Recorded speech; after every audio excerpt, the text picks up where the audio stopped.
At a legit 6'10", Michael Porter Jr. has some of the most raw scoring talent in the entire league, and he's had it for a long time as he was one of the most decorated high school players in recent history.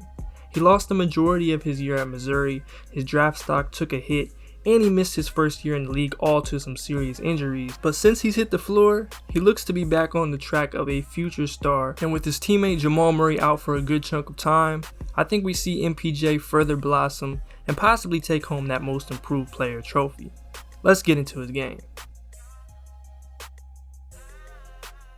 Michael Porter Jr. legitimately put up Klay Thompson level shooting numbers last season, shooting nearly 45% from 3 on 6 attempts a game. At his size, he really can't be contested, and this is one of the areas that really separates him from the rest of the league. Should he continue this rate of shooting, there's no way you can have a conversation of best shooters in the league, excluding Steph of course, without mentioning Michael Porter Jr.'s name. He has a pronounced dip on his shot for that all-important rhythm and power. He also has a sky-high release point, so it's nearly impossible to bother him on contests. And one thing I love about his mechanics is his balance and footwork. The motion is consistent, the dip and lower body load up happen at the same time, and he's almost always on balance, whether that's off the catch or off the dribble, or using various footwork. His feet are uniquely pretty close together for a guy that size, but he makes it work. While it's been mostly off the catch to this point in his career, MPJ can quickly remind you who he is with a few jumpers off the dribble. This, along with a few other areas, is where I think he'll be taking a big step forward offensively. If you watched him at all in high school, you know what this man is capable of here, and I think they'll ask a little more of him as a self-creator. This jumper here is a great display of his footwork and ability to shoot it off the hop. He's just got a knack for stopping on a dime, getting square in the air, and rising up for the dribble pull-up going either direction.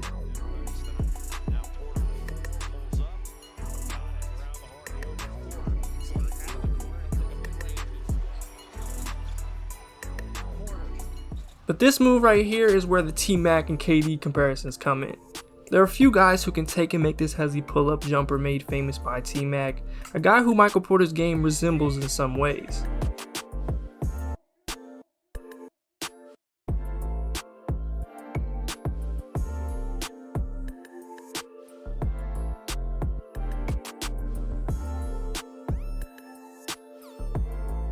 Here against Harrison Barnes, he sets him up with a dribble to freeze him, gives him that textbook elongated step into the jumper, and rises up as he sees HB take just the slightest step back, and again, you just can't contest that. One of the tricks is that elongated or hang dribble looks just like how he starts his drives. Isaiah Stewart is out on an island up top, he gives him a between the legs, hangs, and rises up right in his face. Now watch that back foot. The push off the back foot is one of the keys to setting up the hezzy. On the left wing with Precious, he gives him a little push out to read his defender into the between the legs. You see the back foot, left, right in his face.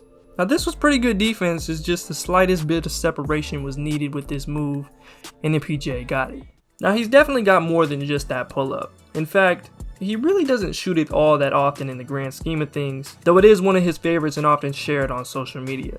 He'll hit you with the step back, he can score out of the mid post, he takes and makes tough shots and fades, and his confidence is always at the moon. The way he can get himself square and stay on balance is remarkable. He's got other things he can definitely still work on here, but we'll get into that a bit later. Porter Jr. And then a dribble handoff, Malik to the mid-range game. Tough turner on Michael. 3 on the season. Porter, a double clutch J. All of what we talked about is pretty essential for the best scorers, but this is an area that I think takes him to the next level. MPJ is one of the best cutters in the league and a natural off-ball mover, and just his luck, he also happens to play with one of the best passers ever in Nikola Jokic, who only magnifies this ability in a big way. They play themselves into a beautiful synergy, and it really pops when you watch Nuggets games. He averaged 1.37 points per possession as a cutter, which is one of the best marks in the league, and he shot over 71% on cuts as well. Now here against Portland, Monte Morris gets stuck, but MPJ has the presence of mind to cut when he sees him in a tough situation on the baseline, leading to an easy bucket. This is just great feel that you're not going to see from a lot of players. Jokic is in the post which always starts and ends with 10 eyes on him. And as soon as Sato comes over to double, MPJ follows him and ducks in right past Temple for the easy one as Morris relocates to the corner. Here's some more great fuel against Houston. After he sets this screen for AG, he takes off as Wood gets caught ball watching. Gordon is in some trouble, but Porter's right on time for the easy dunk as he cuts to the basket. He sees he's going to have one of Garland or Sexton. He disguises the cut until last minute, cuts right across Sexton's body, and gets a great pass from Jokic for the score. Sort of going hand in hand in this, the Nuggets offense isn't super complex or innovative, but they play as a unit and read and react with the best of them. So here we've got a pin down from Jokic with Gordon up top. MPJ sets Bane up to work the screen, he curls it, and then bullies Jaren Jackson into the basket. It's just a simple pin down, and he gets downhill, and I definitely want to see more of this going forward. Same thing here against the Spurs with McGee setting the screen. This time he just elevates immediately after the catch. Gets perfectly square in the air. Great balance, footwork, and timing for the bucket on the move. On this one, he catches at a bit of a weird angle, doesn't have his feet completely under him at the 3-point line, and sees a ton of space with O'Neal trailing. He gets his feet right and attacks the basket to put it on Gobert's head. They ran these early screens in transition where a big or Jokic would just go get him open, which I expect we see even more of next year. And then you've got these shots off the move that he's been hitting at an unbelievable rate. Again, it's a lot of stagger screens, pin downs, couple flares. He's no Ray Allen or JJ Redick, and Denver's not really running floppy or running the mid-2010s Clippers or Warriors sets for him, but he can certainly shoot on the move extremely well at that size, and it's a big strength of his game for sure. In 4 game sixes in his young playoff career, averaging 32 points per contact, 46.5%. Porter. 61, lead balloons to 15. Porter. Now let's take a closer look at this Jokic and Porter pairing. There's some similar things you've seen from Jokic and Murray outside of the pick and roll, but it's just a little bit different. Jokic's size and ability to handle the ball can create a good look and put a defense in a bind pretty much whenever, whether he's bringing the ball up, coming out of horns, or just simple ball reversal. When Mike is involved, he can eat off of these actions for days. There's lots of read and react in the offense, and they run it like a well-oiled machine. Michael Porter is decisive and obviously very skilled and technically sound. Jokic dribbles to the elbow, Mike makes the quick decision, Wall goes under, and he rises up for the midi.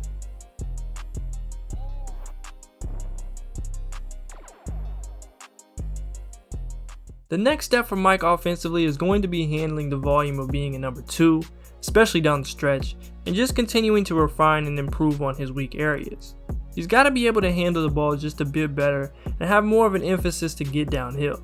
Not that he can't live off of the perimeter as he's shown us he can, it'll just make his life so much easier, make him less predictable, and result in more attempts at the line. Even in his best stretches, he's only getting there about twice a game.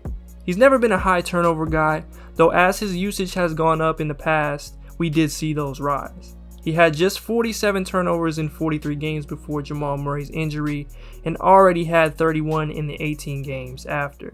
Finally, the biggest area for improvement comes on the other side of the ball. To this point in his career, he just hasn't been a good defender, and that's really an understatement. He's not the quickest laterally, struggles with awareness off the ball, and though he made some definite improvements in his second season on the court, that he deserves some credit for, don't get me wrong. The recurring issues were glaring in the playoffs where teams are looking to take advantage of your weakest length.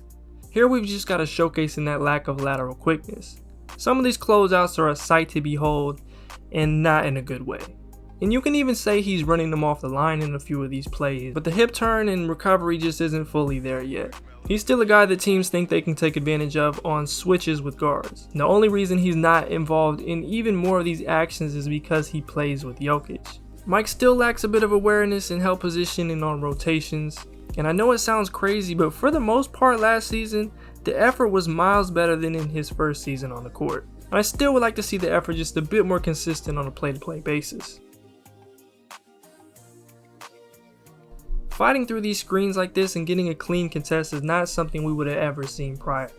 Any progress that he makes here on the perimeter is positive, and it'll help him out dramatically. Another area he's shown some really good flashes are as a help side shot blocker. With that length and athleticism, he can get to some places that many others can't, and he's got good timing as well. Just got to patch up everything else around it. Inside, terrific block. Nuggets trying to clear it, and they finally pulled off from 3 here in the quarter.